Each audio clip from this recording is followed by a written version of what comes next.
Have you ever wondered what it would be like to have no shadow? To walk through the world and leave no trace of your presence on the ground? It sounds like something out of a fairy tale, right?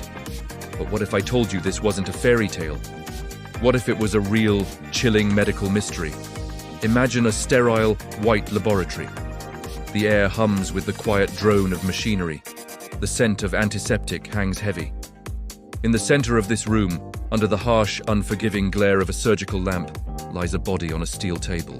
Everything looks normal, clinical, until you notice something profoundly wrong. The body, it casts no shadow. You move the light, swing it from side to side. Nothing.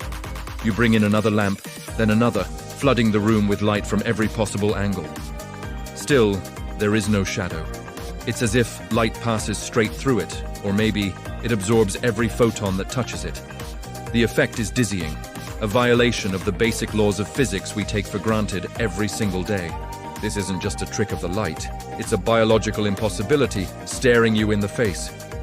This is the story of subject LZ03, a case that begins with this surreal, shadowless body and spirals into one of the most baffling and secretive scientific investigations of our time. Who was this person, and how did they become a being that defies the very nature of light and shadow? Our story starts not with a person, but with a series of frantic, encrypted emails exchanged between two leading research facilities, one specializing in quantum optics, the other in experimental cellular biology. The subject line was always the same. Project Chimera, urgent anomaly. For weeks, scientists spoke in code about a unique subject exhibiting unprecedented photic non-reactivity. In simpler terms, they had found someone who didn't cast a shadow, and they had no idea why. That someone was found in a state-of-the-art containment lab, not a morgue. They weren't a cadaver in the traditional sense. They were a biological specimen. The only identification was a small, unassuming tag clipped to the sheet covering them. Subject LZ03. No name, no age, no history, just a code. The initial examination was surreal. Doctors and physicists, people used to dealing with the known and the quantifiable, were completely stumped. They ran every test imaginable. MRI scans showed a normal human anatomy, but the energy readings were off the charts. It was as if the body was a black hole for light, yet it wasn't black. It looked perfectly normal. Skin, hair, features, all there. But bring a flashlight near the hand, and the beam would hit the skin and just stop. No reflection, no scattering, and absolutely no shadow on the table beneath.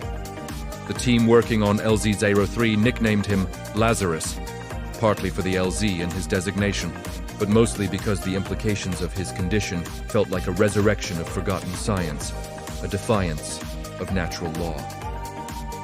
Where did Lazarus come from? The official records were a dead end, completely sealed. But whispers in the facility spoke of a top-secret program, one that aimed to manipulate the very fabric of human biology using theoretical quantum principles. Project Chimera wasn't just a name, it was a mission statement.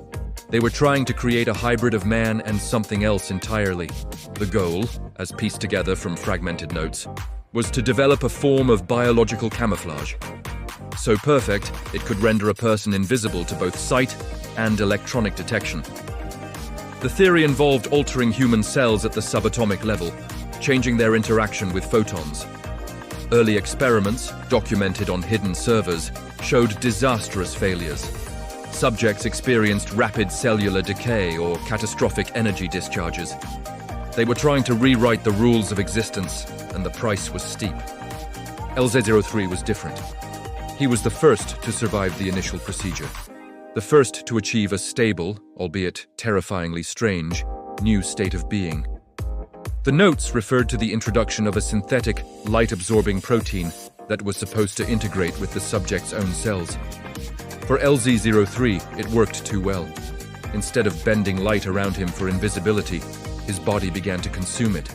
He became a void, a human-shaped absence of shadow.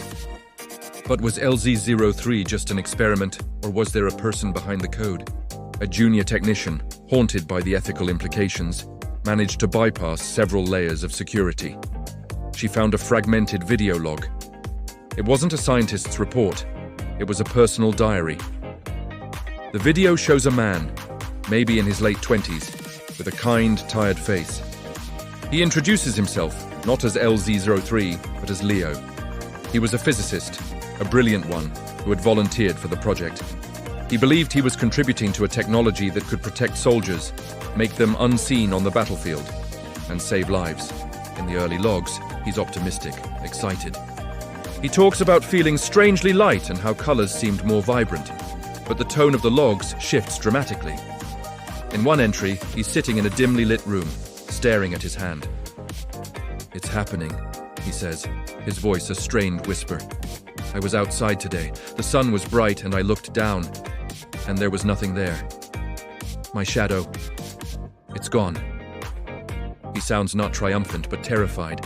He explains that he feels cold, a deep, pervasive cold that no blanket can warm. His body, now consuming light for energy, was no longer generating its own heat in the same way. In his final log, Leo looks gaunt, his eyes wide with a terrifying clarity. "They don't understand what they've done," he says, his voice barely audible. "The protein, it's not just absorbing light, it's absorbing everything, my connection to the world. A shadow is proof you're standing in the light. It's proof you're solid, you're here. What are you when you don't have one? A ghost? A memory?" He holds up his hand, and even in the grainy video, you can see how light seems to curve unnaturally around his fingers. They thought they were creating the perfect soldier. They created a hole in the world. The video cuts out. That was the last time anyone saw Leo alive. The next record is his official designation as Subject LZ03, his body lying on that cold steel table. The project was immediately shut down. The data was wiped, the labs were decommissioned, and everyone involved was forced to sign lifelong non-disclosure agreements, their memories of Leo and his shadowless existence buried under layers of classified secrecy. So what does this all mean? The story of LZ03, or Leo, is a chilling reminder of the fine line between scientific ambition and human hubris. In our relentless quest for progress, we sometimes forget the fundamental elements that make us human. A shadow is more than just a patch of darkness. It's a confirmation of our place in the universe, a silent partner that follows us through life, tethering us to the physical world. The body that casts no shadow serves as a haunting allegory. In a world increasingly dominated by digital avatars and curated online personas, we too can risk losing our substance, our shadow. We can become polished, perfect images that absorb all the light but have no real depth, no anchor to reality. The official story is that Project Chimera never existed. Subject LZ03 is a myth, a ghost story told by disgruntled scientists. But for those who know where to look, the traces are there. In the redacted files, the quiet whispers in the halls of science, and in the enduring, unsettling question: what would happen if you woke up one day and your shadow was gone?